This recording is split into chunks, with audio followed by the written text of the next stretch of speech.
Again, without going into all the detail, so just for purposes of the recording, we are looking at the history of nuclear weapon-free zones very briefly.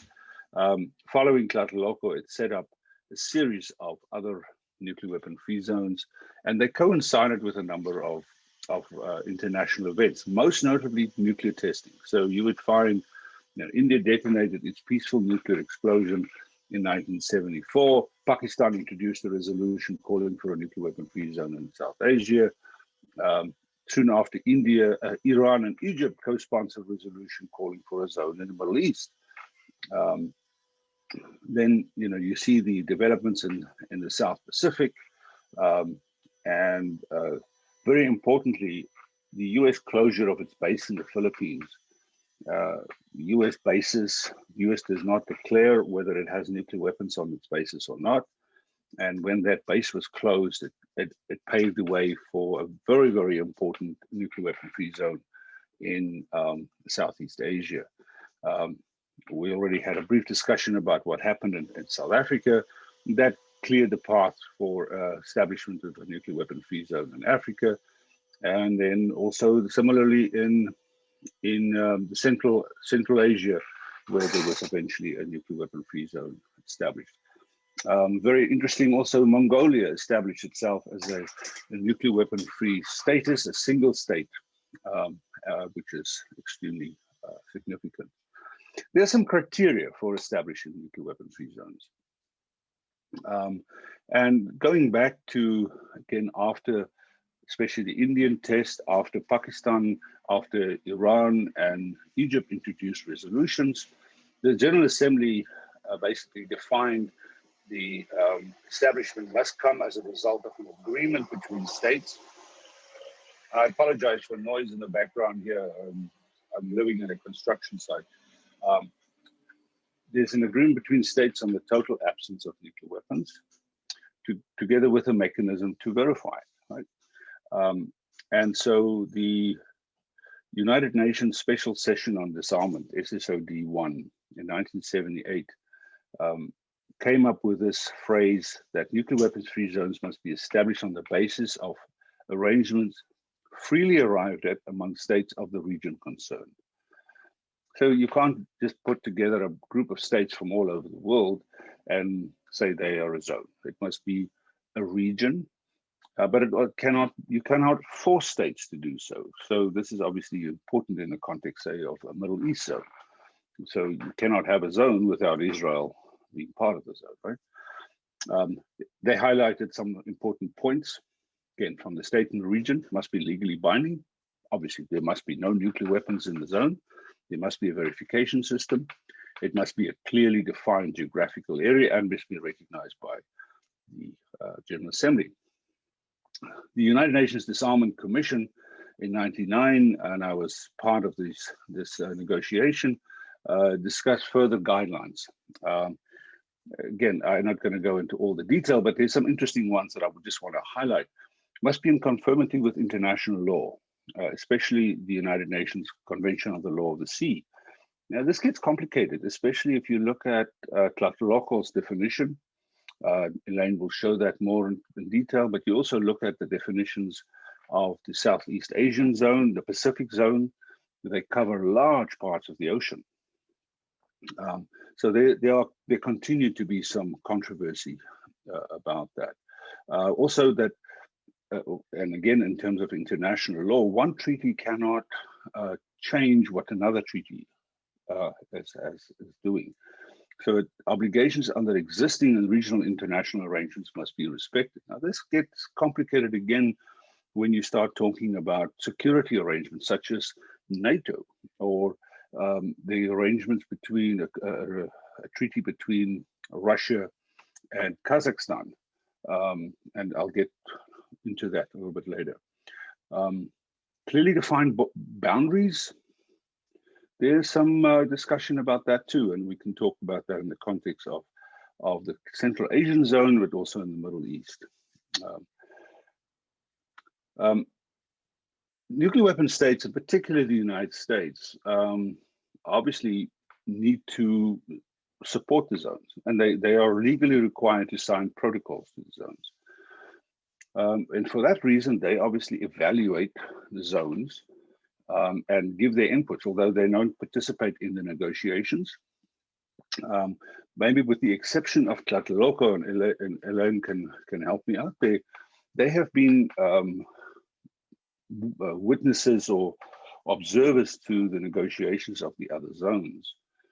In the US, they have published these 7 principles for them to support the zone.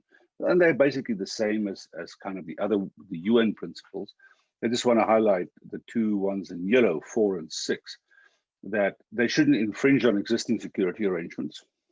This is the nuclear umbrella, the nuclear deterrence, which gets complicated, and then should not affect the rights of state to grant transit or overflight.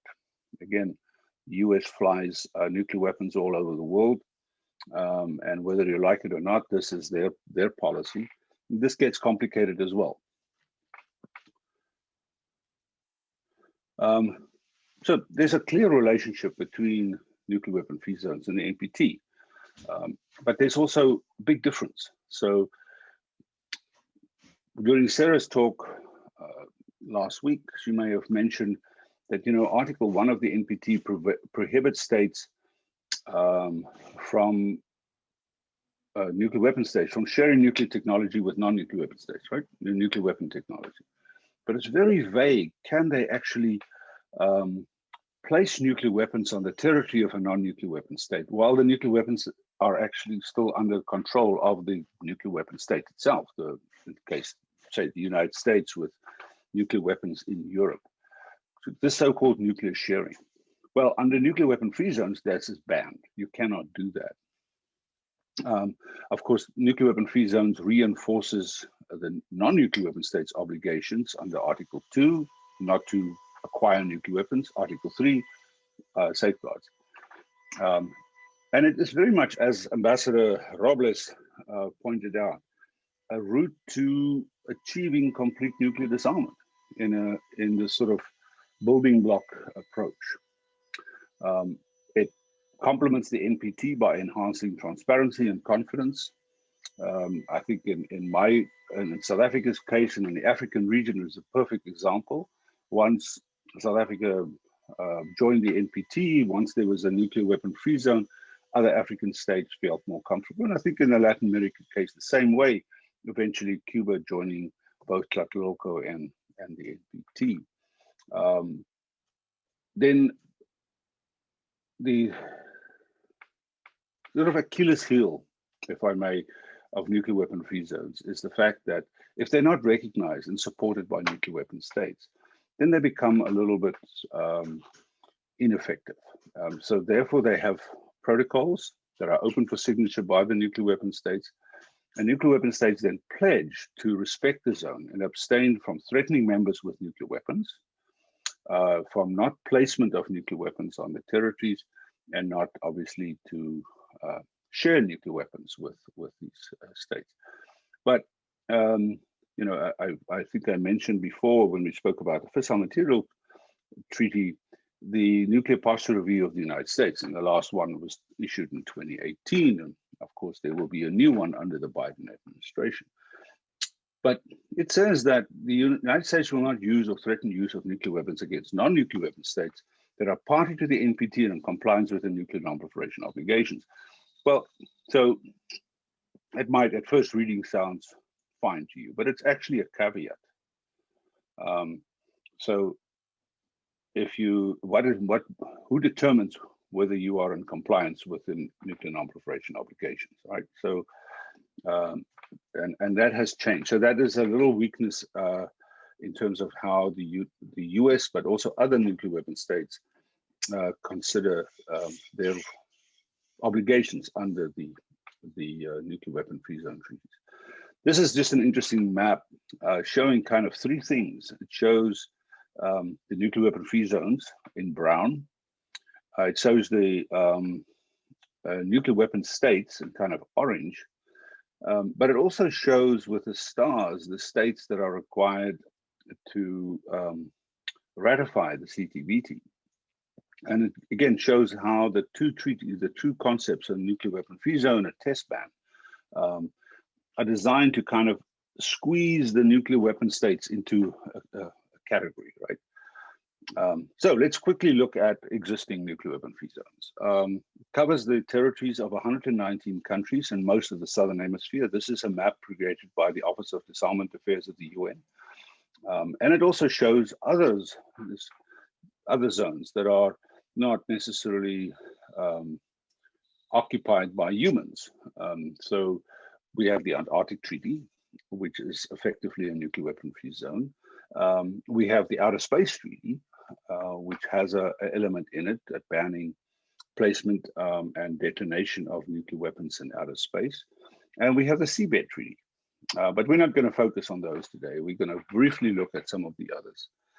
Again, Tlatelolco is the very first one. Alain is going to give a talk about that. But I think it's important that one recognizes the critical role that Tlatelolco played in establishment of the other zones.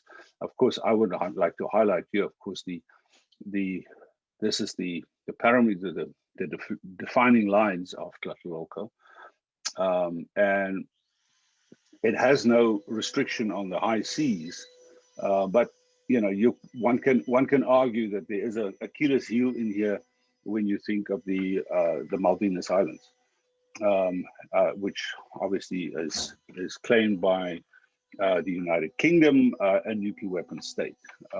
So, you know, maybe Alain wants to say a few words about that.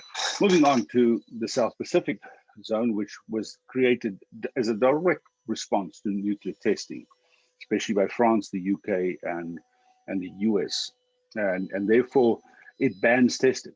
So the other interesting thing that I find about nuclear weapon-free zones is that they progress from Tlatelolco to Tlatelolco didn't have the impact on testing, and so now the South Asian zone. And you'll see as I go through that there's always a new element that comes in a nuclear weapon-free zone over the years. So, and this one also has the protocol, no placement of nuclear weapons on the territories in the zone. Interesting enough, that protocol has only been ratified by the United Kingdom and France. So I always ask this question, and I've never received an answer really. So does China, Russia, and the United States plan to place nuclear weapons on the territories of Tuvalu or Vanuatu or Cook Islands?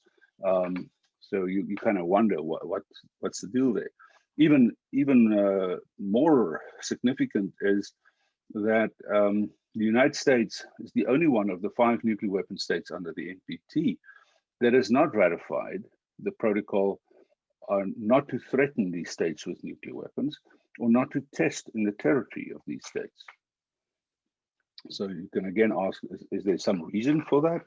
Probably a political reason. Everything that obviously has to deal with treaties and must be ratified by consent, with the consent of the US Senate, and that takes a 2/3 majority.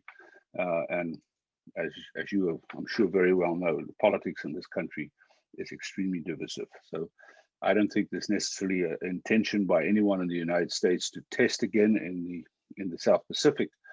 This is just tied up in terms of domestic politics. Treaty of Bangkok, a very important treaty. And if you can, I think the cartoon says it all. I mean, there's several nuclear weapon states in that area, bearing in mind that, of course, the United States is also a Pacific state with key interests in the area, most notably South Korea, Japan, and other allies. But this is a very interesting treaty also, that states can decide whether to allow passage of foreign nuclear weapons through the zone. Now, this gets complicated, right? Because if you look at this map, you get the Malacca Straits between Malaysia and Indonesia. And this area represents probably maybe on par with the Suez Canal, some of the highest naval traffic, marine traffic in the world, including by military vessels. United States have nuclear submarines. It has nuclear powered other vessels, many of them carry nuclear weapons. And so for that reason, none of the nuclear weapon states have actually ratified any of the protocols. I'm going to participate in a seminar in August where this is going to be actually discussed again. But this zone also bans dumping and radioactive material, and also the research and development by states on nuclear weapons. So again, it carries a little bit further. It also includes the economic zones of these states. Now again, these straits, some of them are not very wide, and the economic zone goes out to 200, 300 miles, and you can see there's not that much space between some of these states. Now, of course, my favorite treaty, because I, not only from Africa, but helped negotiate the treaty at the end, adds a few more things. Now, Pelindaba, as I may have mentioned, is a Zulu word to kind of suggest the matter is closed. So, although it came from the Pelindaba facility, which is where South Africa's nuclear research is being conducted, but there's also where the nuclear weapon material was enriched. But it was a very symbolic word that for Africa, the matter of nuclear weapons is closed. This treaty prohibits nuclear weapons research, but it also mandates a reversal. So it actually, like the NPT, it says within 180 days of signing this treaty, you have to declare that you are nuclear weapons free. Now, that was kind of with the idea that as South Africa came out of this, that they could kind of sign the treaty, but can declare then later on. This is a good model, for instance, for a possible zone in the Middle East, if ever there is agreement to do so. It establishes, like OPANAL, the African Commission on Nuclear Energy. It has another interesting element, and this follows the attack by Israel on the Osirak reactor in Iraq, that it bans, say that you cannot attack nuclear facilities, right? Which makes sense, but you never know. Again, it has a number of protocols not ratified by the United States. So the negative security assurances, the United States have not yet ratified a promise that it will not threaten or use nuclear weapons against states in the zone, nor it will test. The United States have never tested in Africa, so it doesn't make sense. But again, this is tied up in the US domestic politics. Then the final sort of zone is the Central Asian zone, kind of the latest one. Dr. Potter, that you've met, the center's director, was directly involved in this.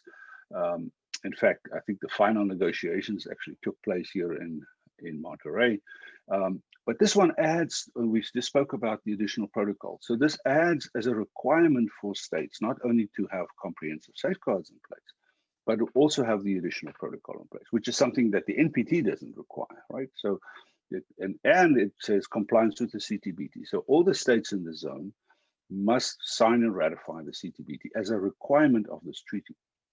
It has a little loophole, and that is Article 12 of the Treaty of Tashkent. This is the treaty that was signed between Russia and Kazakhstan when Kazakhstan became independent, and it allows for the transit of Russian nuclear weapons across Kazakh territory to the Caspian Sea. And so that is a bit of a problem for the United States, of course. It also requires, and we've had a discussion earlier on about rehabilitation. Right. So this one actually recognizes the environmental damage and humanitarian damage caused by nuclear testing. And so Kazakhstan, of course, being an area that was severely impacted by that. Very interesting here is that it allows for future expansion. Now, this is a little quiz. I can't see everyone, but if you can raise your hand, where would you expand to if you consider that the zone is basically encircled by nuclear weapon states, you know, Russia and China, Pakistan, and where would you potentially expand to? The drafters of this treaty obviously had some foresight with this in mind. You can add Afghanistan, clearly is an option, but then there's Iran, right? So one can consider, is Iran really part of the Middle East, or is Iran more associated with Central Asia? It allows for an interesting debate, though. If Iran were to be invited to or express interest to sign this treaty, whether this would create more confidence in Iran's nuclear activities. Other zones, as I mentioned briefly already, the Antarctic Treaty Outer Space Seabed. Mongolia established itself as a single-state nuclear weapon-free zone. And then there's a de facto zone in Central Europe that came as a result of the German reunification that effectively prohibits foreign military forces, including nuclear forces, on the territory of the former East Germany. And this was an initiative by President Bush the first and secondly President Gorbachev, and that kind of is still in place. So the military bases, there are no military bases in the eastern part of Germany with U.S. presence in them. And so there are no nuclear weapons there. So it is technically a zone free of nuclear weapons. And as I mentioned earlier, there are a number of other countries and local authorities, such as Austria and Japan, that prohibit through their national laws, if not constitutions, the deployment of nuclear weapons in their territories. Some other zones, and I'll wrap up, is the Middle East, which has been central to the NPT discussions coming from the 1995 resolution on the Middle East.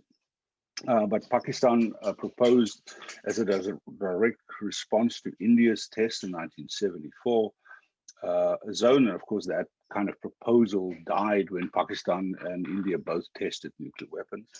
But there's always been an idea, can there be a Northeast Asia zone? You know, clearing North Korea from nuclear weapons and maybe including Japan in that. So very briefly, because I know as diplomats and as you get involved, if you are pursuing a career in the field of nuclear non-proliferation, at some point you're going to be faced with this problem of the Middle East zone. So originally a proposal by Iran and Egypt, eventually transformed into it's part of the NPT package in '95, and added to it is not only nuclear weapon free, but weapons of mass destruction free. And that becomes even more complicated, because if you look at the region, then you have to deal with countries such as Israel and Egypt and others that also have potential of chemical and biological weapons. To make it even more complicated, they've added to the resolution in '95 the issue of delivery systems. And now, of course, delivery systems, as you've learned from Dr. Dalnoki Ferez earlier on, you can have a ballistic missile that can fire a conventional warhead, or you can have one with a nuclear warhead. And there are countries in that region that have a variety of ballistic missiles, not with nuclear warheads, but now you have to control over that. So in 2010, there was an agreement to have a conference, and of course, this fell apart over time. And in 2015, one of the main reasons why the 2015 NPT review conference failed was that the US and the UK withheld their support of the final document, given the language of the Middle East. And that was driven by the Arab group, who wanted to have the United Nations Secretary General convene a conference. And such a conference was convened last year, but it was not attended by any nuclear weapon states or Israel or any allies of the United States. But it continues. We've had a discussion on Friday about the importance of the TPNW and how it sets up a process. So what would such a zone look like? And again, I'm not going to go into any detail, but it is complicated, because if you look at the different definitions of which country should be covered, then you're going to get faced by part of it is part of Africa. Africa is already covered under the zone, but then you also have to deal with countries such as Turkey. Turkey is a member of NATO. Turkey had nuclear weapons on its territory until quite recently.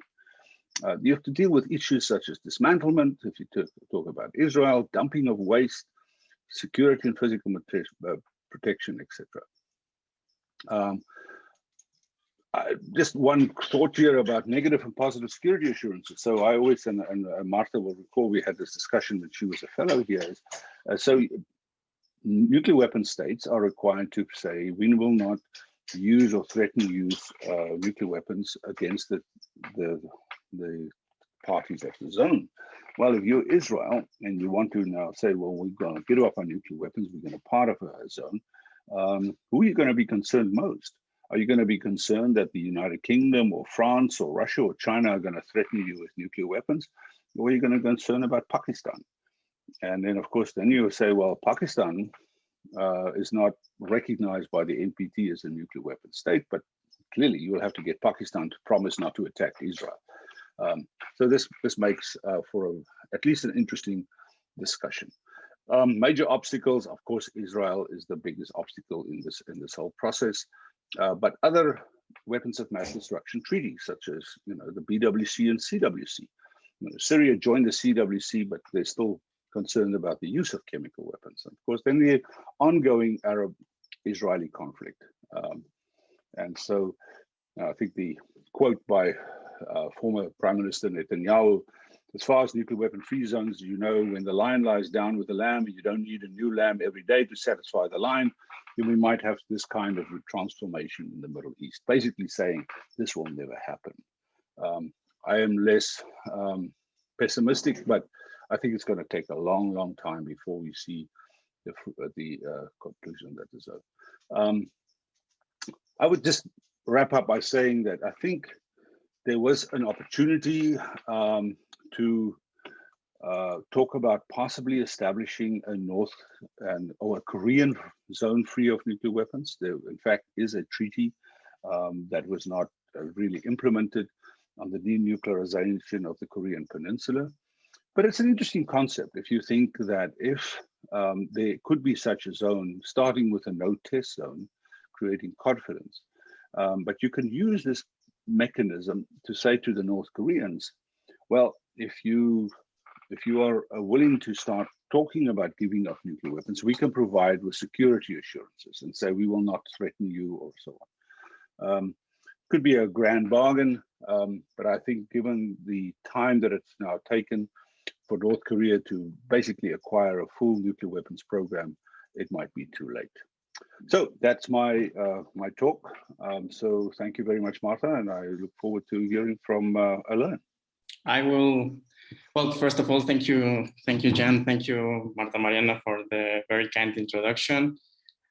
So I was asked to present on the establishment of the nuclear weapon-free zone in Latin America and the Caribbean, and the Treaty of Tlatelolco, of course, to address its relevance to the nuclear non-proliferation regime, as well as to highlight some of the lessons learned to other nuclear weapon-free zones. So,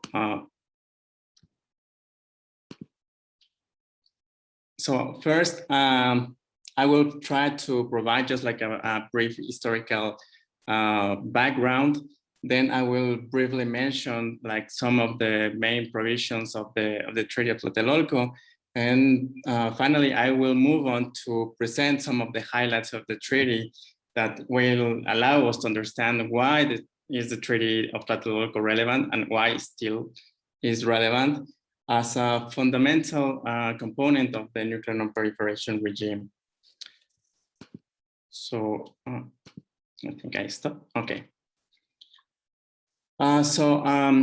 Of course, I won't explain like in detail every single initiative, but just like to give you a sense of what was the inception and evolution of this idea of establishing a nuclear weapon-free zone in Latin America, and how this idea gained track and evolved in a period of less than a decade, until the year of 1967, in which the Treaty of Tlatelolco was finalized and opened for signature for the States Party. So the beginning of this chronology started with 1958 with this Costa Rican plan for regional denuclearization. So it was basically a plan suggested by the Costa Rican ambassador at the time at the OAS. But the proposal was basically to establish a nuclear specialized commission devoted to analyze disarmament and security issues. But at the end, it didn't gain like too much support, and it was like hugely criticized because it was like an initiative within the OAS. So they were some reluctance, and there were like some critics on the role of the United States. So at the end, it didn't get like too much support. Then if you remember, from Jan's presentation, 1958, it was also the time when it was also being discussed this Rapatsky plan in Europe.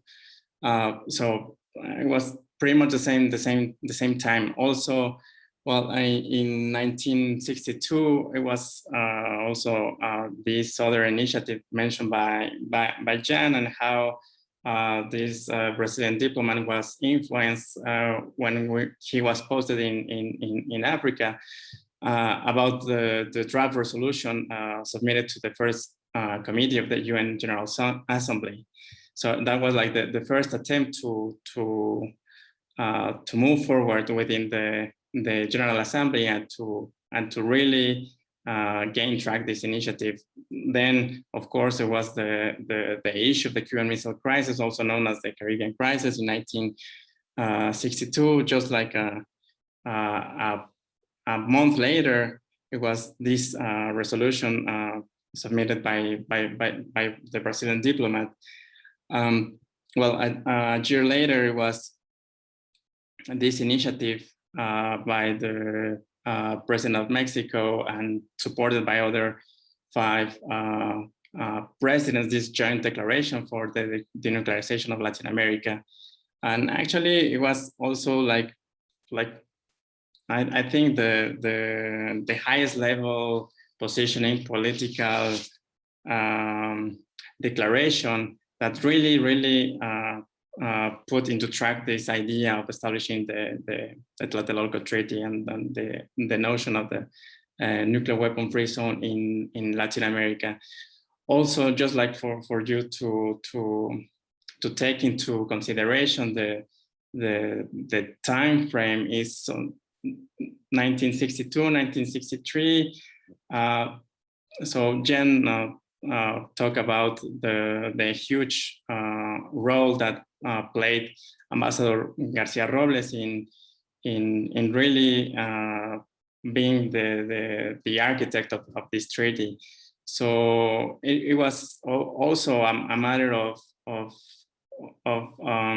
alignment with this with his diplomatic career, because he spent from 62 to 64, around like 3-4 years as a diplomat, as a Mexican ambassador to Brazil. So he was like really in close touch with this Brazilian initiative and the joint declarations. So he really played a role in just like putting down this idea and to move forward the establishment of the Tlatelolco Treaty.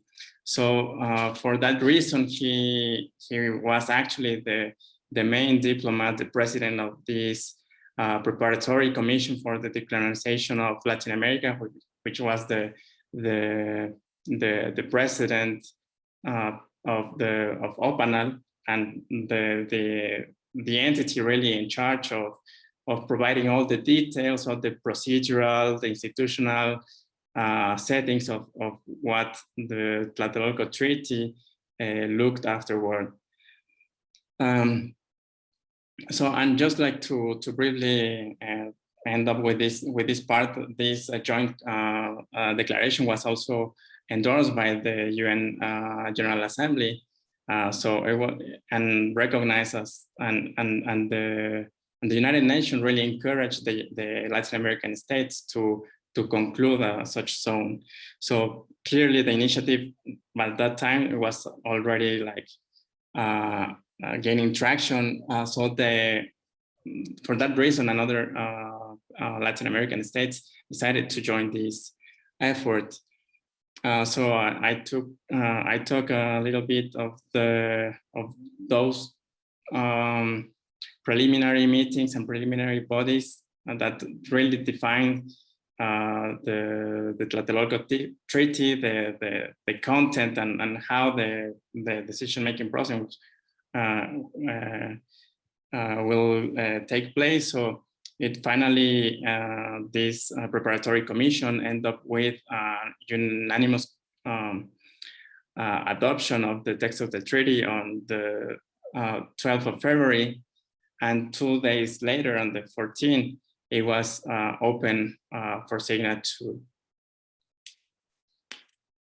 So now moving on, and let's start with the main provisions of the treaty.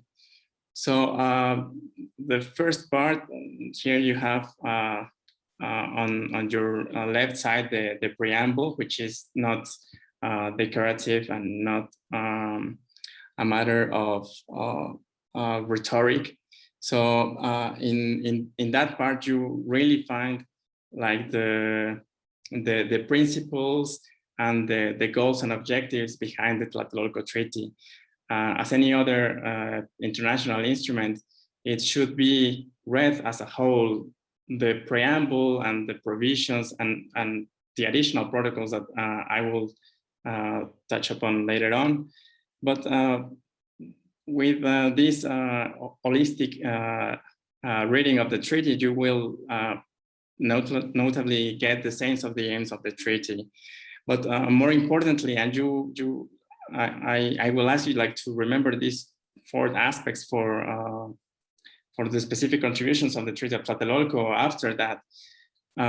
So these elements, they set a really important precedence in multilateral instrument, but we will see later on. Regarding Article 1, well, it establishes the prohibition of nuclear weapons. So this article, it was like at the time, the most complete legal provision establishing the prohibition of nuclear weapons, since it included all aspects, actors, and activities. But nowadays we have now the TPNW. So, but also this treaty, this article, really play a role in how the TPNW looks nowadays, and like how this prohibition norm really was something that the diplomats, the Latin American diplomats, they really like put an effort to reflect on the TPNW. So moving on to the zone of application, well, Article 3 defines the territory, and most importantly, Article 4 establishes the zone of application. So Jan touched a little bit upon this issue, and yeah, actually, it was the preparatory commission and all the working groups that established the precise coordinates that you can find actually in the text of the treaty. So all the guides and everything, this whole area, it's very well defined, and established in Article 4. So I'd just like to give you a brief background on why this zone of application looks like the way it looks. It's basically a combination of the Panama Declaration of 1939 and also like this, like some sort of buffer zone established by the Inter-American Treaty of Reciprocal Assistance, but like a little bit enlarged. So it's like a mixture of these two precedents, but like with a little bit of improvement and extension. So and the idea of the zone of application, it's really to protect the zone against nuclear attacks. That's why these coordinates of the Tlatelolco Treaty, they fully comply with international law, including the UN Convention of the Law of the Sea. So it does not claim any sovereignty nor jurisdiction over this whole area. So this is also an issue that I will touch briefly further on. And of course, this Article 5 that provides the first definition of nuclear weapons. So I remember like someone asking, or like when like why this is important, and this is important because there's like even nowadays there's like no universal definition of what is a nuclear weapon. So the Treaty of Tlatelolco provided actually one of the very first definition, and it established like a really precise wording in defining nuclear weapons. So moving on to the control system. So, and here I will explain like briefly how the control system actually works. However, I will kindly ask our moderator today, my dear friend Mariana, since she is like the guardian of the control system, to jump and interrupt me if I miss some information about the control system. So please. So as I said, the Tlatelolco Treaty also established the first international monitoring and verification system to ensure the compliance of the obligations by the contracting states. So all the functioning and all the characteristics are described in Articles 12 to 16 and also Article 19. But just like to briefly, like your takeaway of this control system is basically that OPANAL is in charge of the political and legal part of the verification, and the IAEA is in charge of the technical verification through the implementation of safeguard agreements that, as Irma Arguello and Dr. Moore explained in the past presentation, the member states of Tlatelolco that are also parties to the NPT, well, they have these safeguards agreements into force. Well, moving on to OPANAL structure. So here you have, well, in Article 7 of the Treaty of Tlatelolco establishes like the whole setting, the whole functioning and structure of OPANAL, which is this organization which is in charge of ensuring the compliance with the obligations of the treaty. So it is composed by the General Conference, the Council, and the Secretariat. The General Conference is actually the supreme organ and meets every 2 years and extraordinarily if necessary. The Council is composed by 5 member states and meets every like two months, and also like in an extraordinary matter if it's required. The current members the Council are Argentina, Belize, Honduras, Nicaragua, and Uruguay. And finally, the Secretariat, which is composed by the Secretary General, currently Ambassador Flavio Roberto Bonzanini, and the staff, which is appointed by the Secretary General. Well, at this point, I also want to highlight that among the 5 nuclear weapon-free zones, and also it was something mentioned by Jen, only the treaties of Tlatelolco and Pelindaba created institutions or bodies in charge to ensure the compliance of the obligations of the treaties. As also Jan mentioned, the South Pacific and other like Southeast Asia, they have a small structures, small offices, but they deal with different issues and additional issues like climate change, disaster relief, and everything related to ASEAN. So the main difference is basically that OPANAL has been functioning and operational for more than 5 decades. So this is like the highlight of the OPANAL. Now, so before we move to the last part of this presentation, I will just like briefly mention the issue of the additional protocols 1 and 2. The idea behind the additional protocols, it was like, since the nuclear weapon states, they were not being able to be part of such a treaty, the only way to engage them was actually making them sign and ratify these additional protocols. So additional protocol 1 is directed to those states that they have some sort of responsibility, jurisdiction within the region. So those states that either the jury or de facto, they have responsibilities in terms of this. And the other protocol 2, actually is only directed to those 5 nuclear weapon states parties to the treaty, to the non-proliferation treaty, which are defined by the treaty, and they commit not to contribute in any way the violation by any of their parts on Article 1 and Article 4, as well as they provide negative security assurances not to use or threaten to use nuclear weapons.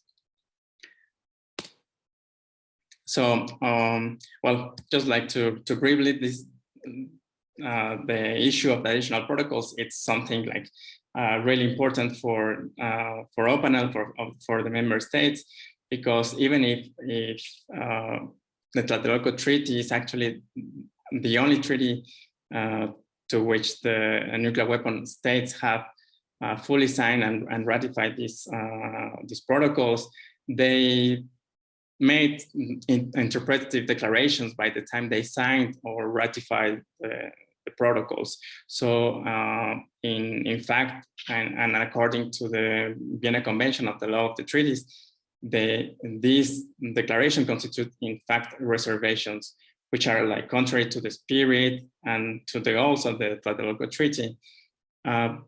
So the five nuclear weapon states, they made this interpretative declaration. However, just four nuclear weapon states, these declarations are like a matter of concern for the Latin American and the Caribbean states and OPANAL. So we have been trying to come into an agreement on this issue, but this is like a really contentious issue. So we have been continue the strategy and continue to engage with these 4 nuclear weapon states in order to come into terms to this issue. So finally, why is the Treaty of Tlatelolco relevant and why still relevant? Well, there are several reasons. So first of all, the Treaty of Tlatelolco was the first legally binding instrument creating this nuclear weapon-free zone in a densely populated area. So secondly, it grants rights and obligations to the states parties regarding the development of nuclear energy. And this is something that actually was really influential to the negotiations of the NPT. So as you can see, like in the right part of this slide, the Treaty of Tlatelolco actually set very, very important precedence to these three treaties, instrumental, well, parts of the non-proliferation regime, the NPT, of course, the nuclear weapon-free zones, and the TPNW. So, well, it also prohibits nuclear weapons. It provides a definition, established the, well, OPANAL, and it is respected by the nuclear weapon-free zone, or nuclear weapon states, even if they remain with some reservations on its implementation. And finally, well, this is like the second part of why it's still relevant.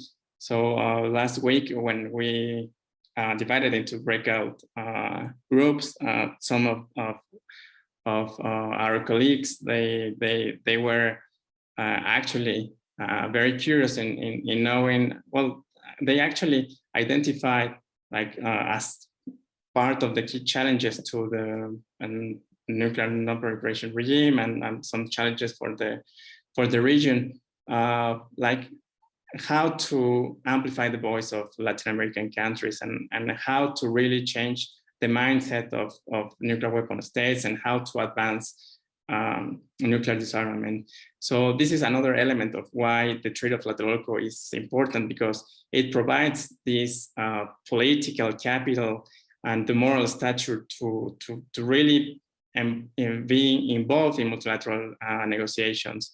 So as I mentioned, the Latin American diplomats that were key in the success of the TPNW, they were like really influenced by the Tlatelolco Treaty and this mindset of establishing a prohibition.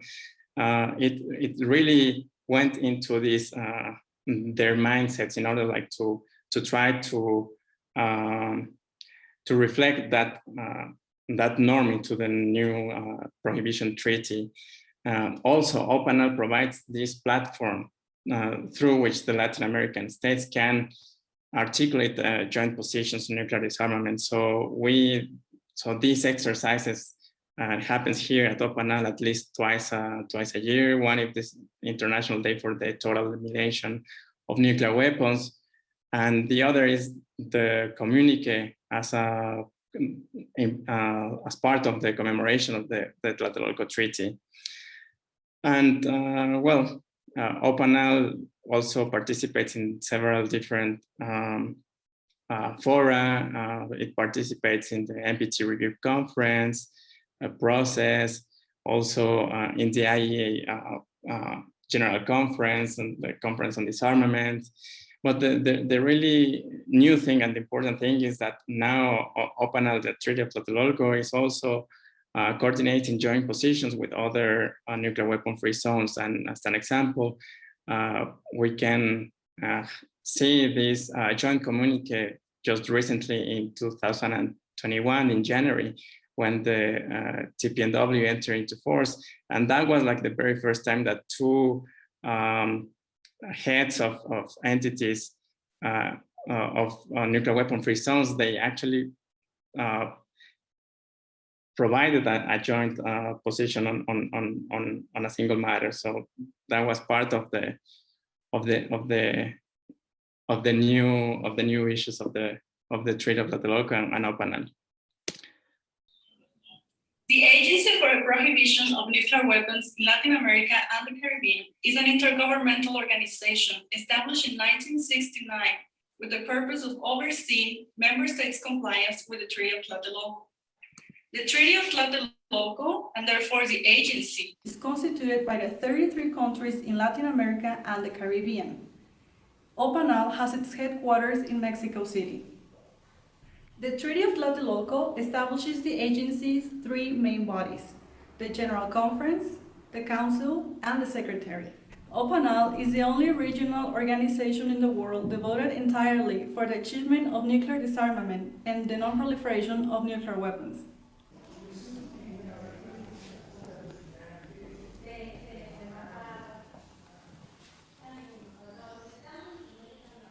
Article 11 of the Treaty of Tlatelolco establishes the Secretariat, the Secretary General as the Chief Officer of OPANAL, and of such staff as the agency may require. The staff is appointed by the Secretary General in accordance with the rules of procedure of the General Conference. The Secretariat convenes the meetings of the Council and the General Conference. It also submits reports on the status of compliance with the obligations of the treaty, on the activities of the Secretariat, and on the international debates on nuclear disarmament and non-proliferation. Our current Secretary General is Ambassador Flavio Roberto Bonsanini, who was elected by the General Conference on the 7th of November of 2019. As of today, the OPANAL has had 8 Secretary Generals.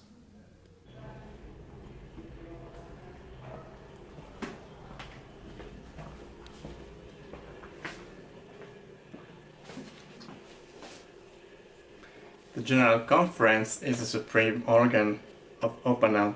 It is composed by all the 33 state parties and holds regular sessions every 2 years. The General Conference may also hold special sessions whenever the Treaty of Tlatelolco so provides, or in the opinion of the Council if the circumstances may so require. The General Conference decides on any matter covered by the treaty, including those referring to the powers and functions of the organs established by the treaty. It also establishes procedures regarding the control system, elects the members of the Council and the Secretary General. It may mandate studies designed to facilitate optimum fulfillment of the treaty's mandate, and can authorize the conclusion of agreement with other governments and international organizations. The General Conference also approved the agency's annual budget, fixed the scale of financial contributions paid by member states, and may also establish subsidiary organs it deems necessary. Here in the archives, we guard all documents issued by the agency. Just take a look at this verbatim archive from the conference, from the first session of the General Conference held in November 6, 1972. In accordance with Article 9 of the Treaty, the General Conference may establish such subsidiary organs as it deems necessary for the performance of its functions. In this sense, the General Conference, in its third period of ordinary sessions, held on 1977, established the Committee on Contributions and Administrative and Budgetary Matters. The CAP is the advisory body to the Council on Financial Matters. It reviews, analyses, and formulates recommendations regarding the budget and scale of financial contribution. It evaluates expenses subject actions so member states can meet its financial obligation. Evaluate the report presented by the Secretary General in the financial situation of the agency and the implementation of the budget. It examined the financial statement certificate by the external auditor and guide the Secretary General in administrative and budgeting matters. Currently, members of the committee are Argentina, Belize, Brazil, Ecuador, and Uruguay. They were elected by the General Conference for the period of January 2020 up to December 2023. The Council is formed by 5 member states, which are elected by the General Conference for a 4-year term. The presidency of the Council rotates amongst its members alphabetically every 2 months. In addition to the functions conferred to the Council of OPANAL by the treaty and those which might be assigned it by the General Conference, the Council, along with the Secretariat, is in charge to ensure the proper operation of the control system established in accordance with the provisions of Articles 13 to 18 of the treaty in order to verify the following. 1. That devices, services, and facilities intended for peaceful uses of nuclear energy are not used in the testing, manufacturing of nuclear weapons. 2. That none of the activities prohibited by the treaty are carried out in the territory of any contracting party with nuclear material or weapons introduced from abroad. And 3. That explosions for peaceful purposes are compatible with Article 18 of the treaty. The current members of the Council are Argentina, Belize, Honduras, Nicaragua, and Uruguay. A crucial function of the Secretary General is to ensure the proper operation of the control system established by the Treaty of Tlatelolco. I'm in charge of establishing the procedures for distributing to all member states information received by the agency from governmental sources and information from non-governmental sources that may be of interest to the agency. The Secretary General is elected by the General Conference for a 4-year term and may be re-elected for a single additional term. As established in the treaty, the Secretary General cannot be a national of the country in which the agency has its headquarters. One of the agency's main challenges is to strengthen our partnership with the 4 other nuclear weapon-free zones and Mongolia, which also is a nuclear weapon-free country. An important meeting of the 5 nuclear weapon-free zones and Mongolia will take place in New York next year, when new initiatives of cooperation shall be discussed. We work for a nuclear weapon-free world.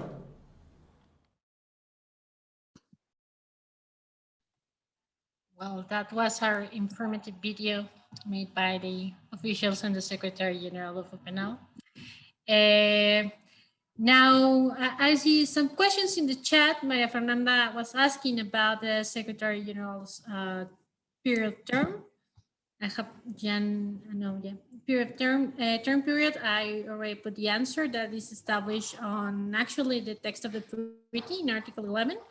But besides the text of the treaty, we also have the rules of procedure for the General Conference. We have rules of procedure for the Secretariat and for the other main bodies of the Treaty of Tlatelolco. Now, Alain, well, Anna has a question in the chat. Do you want to actually ask our panelists, or should I read it, Anna? Sure. I was wondering about the definition of a nuclear weapon, since this is something that is included in the Tlatelolco Treaty, but was not included in the TPNW. And I was just wondering if other nuclear weapon free zones treaties have definitions included in them, and if they are any different. Just thinking about the conceptualization of nuclear weapons. Okay, thank you, Anna.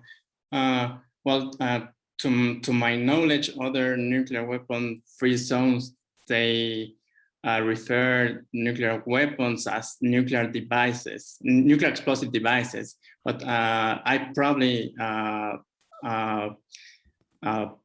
forward this question to Jan, who will probably be more knowledgeable on like the concrete terms. But that's the extent of my knowledge, that they only include this definition of nuclear explosive devices and not like an explicit definition as in Tlatelolco.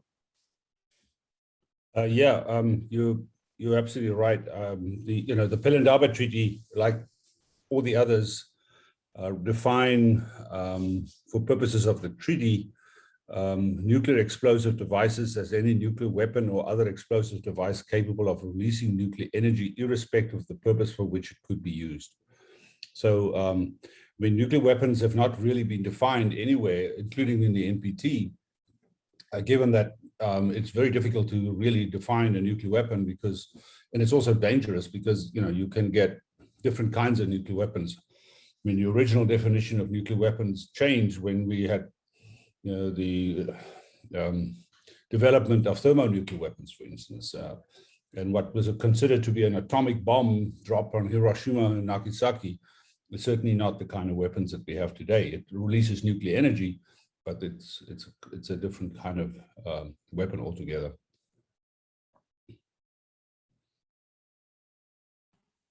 Thank you both. Does anyone else have any other question?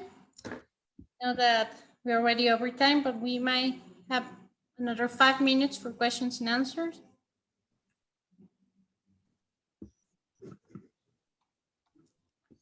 I see Enrique, Martha. Please. Thank you again for the presentations. So I have 2 questions. The first is, does the cooperation between the nuclear weapon-free zones actually work?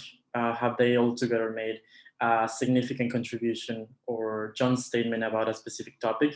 Because I imagine the level of institutionalization between all of them must be very different, because I mean, I heard a lot about the OPANAL work, but I never heard about other free zones works.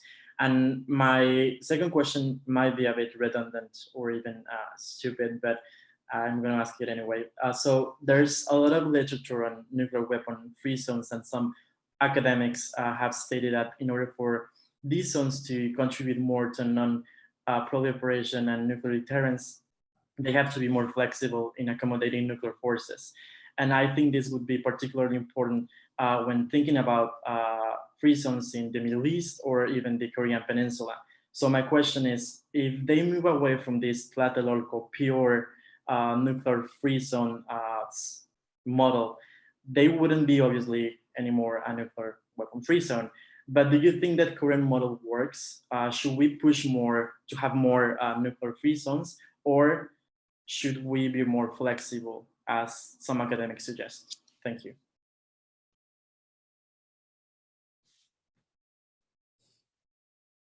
Alain, you want to go first on the cooperation? Sure. Well, actually, the issue of cooperation is actually a new thing. Like extra-regional cooperation of nuclear weapon-free zone is relatively new because of, as you mentioned correctly, there's like this difference of institutionalization. So we actually here at OPANAL, we are like really trying to engage with other nuclear weapon-free zones, particularly and our African colleagues. So this political joint statement on the entry into force of the TPNW, it's like the very first example of that attempt of cooperation. Another aspect is like last year, like around December, it was convened the first conference of the states parties of the Treaty of Rarotonga that establishes the nuclear weapon-free zone in the South Pacific. So they actually extend an invitation to participate in this first conference, and the Secretary General actually offered some support, well, technical support and legal support in order like to trigger the functioning of to some extent a similar version of our council. So in order like to the Pacific Island Forum and this entity established by the Treaty of Rarotonga actually works, they need to start like making some progress in how this entity, this organ might function, which is like key for the general functioning of the nuclear weapon-free zone. So OPANAL offered like a concrete measure like to provide this technical support, since this is an organ, a body that is like looks similarly to what the Council of OPANAL looks like. But that's the model of cooperation that is relatively new. Okay, thank you. And I'm not quite sure. If I could weigh in on that as well, especially on the second question. Well, let me just say briefly, and the initiative was to have this cooperation came as a result from Latin American states. Again, the extent of the cooperation to me is a little bit disappointing. There's been conferences held on the margins of the review conferences. The last one was quite a disaster in 2015 as well, and it was influenced by, I would say, regional issues in the Latin American region. Again, unrelated to nuclear non-proliferation and disarmament. So I would like to see this cooperation more kind of looking at how can the existing zones collaborate to facilitate new zones, and also how to deal with the issues that still remain. I mean, these zones, as both Alain and I pointed out, are not complete. They're complete in terms of the number of states that have signed and ratified them, yes, but there's still issues with nuclear weapon states that have not signed the protocols. There are some other issues. I mean, in one of the issues in Africa, and this also came from Tlatelolco, was the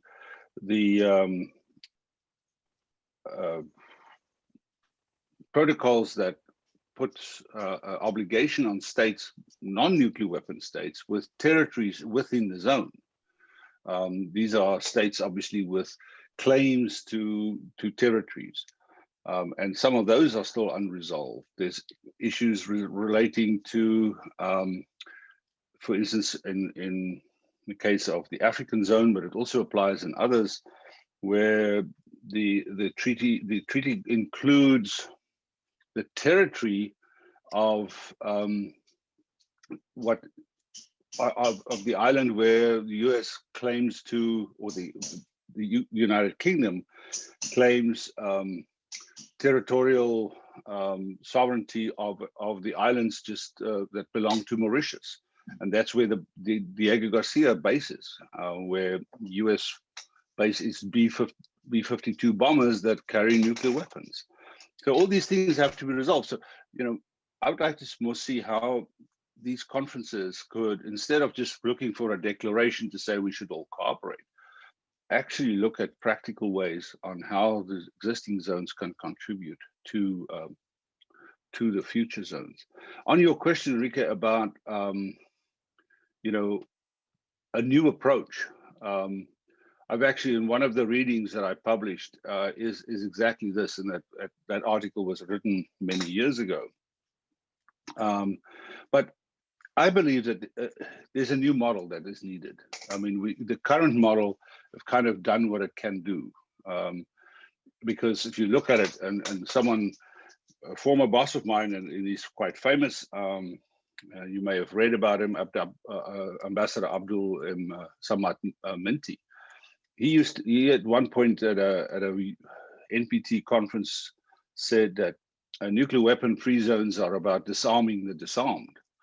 And a lot of us took issue with that. But if you think about it, none of the states covered by nuclear weapon-free zones have nuclear weapons, or had nuclear weapons. The South African case was fairly unique. I mean, and Kazakhstan and Belarus and Kazakhstan as well in terms of the Central Asian zone. But if you look at a new zone, and all of them that we're looking at, you're looking at the Korean Peninsula, you're looking at potentially the South Asia area. They have, in the Middle East, they have countries or country with nuclear weapons in them. And so, I think you need to look at how you can enhance confidence by creating mechanisms before you establish the zone. And so, you know, you would look at probably treaties or models like the Intermediate Nuclear Forces Treaty that is now defunct, you know, given that the US pulled out of it. But this was a treaty designed to eliminate an entire class of missiles and then set up kind of the environment in terms of which the United States can move to a START treaty. So if you look at ways to create confidence for a future zone, you may actually deal with a zone with a country with nuclear weapons. Say take North Korea, for instance, or Israel, and say, well, okay, let's not talk about the nuclear weapons first. Let's talk about other things first. Say, let's establish a no test zone in the Middle East as a building block for a next step, to a point where you then can address the big elephant in the room. This reminds a little bit of the Brazilian proposal on a fissile material treaty. It's a kind of an ad hoc treaty that sets up the basis for but I think it should also, if you look at the Northeast Asian potential zone, right, with North Korea, South Korea, and possibly Japan, you need to have opportunities for the North Koreans to feel that their security is protected. And so this comes into the issue of positive and negative security assurances.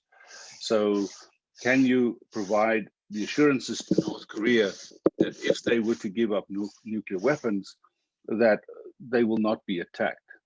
That's negative security assurances. And will the other countries, China, Russia, provide security assurances to them in case of a threat by another nuclear weapon state? So I think, I mean, it's a really good question, and it deserves more attention, and kind of say, we need to maybe design a new kind of nuclear weapon-free zone, because the old model will not be applicable to the remaining areas. Thank you. I don't see any other question, but you have one. This is the last time. Otherwise, remember that you can always contact our lecturers through the chat or through the Matias Romero platform. I think that I just need to thank you again, Jen and Alain, for the presentations for this important session, bringing actually nuclear weapon-free zones, which is something of the utmost importance for the course. And I don't know, Jen, if you want to make any final announcements for today or for tomorrow.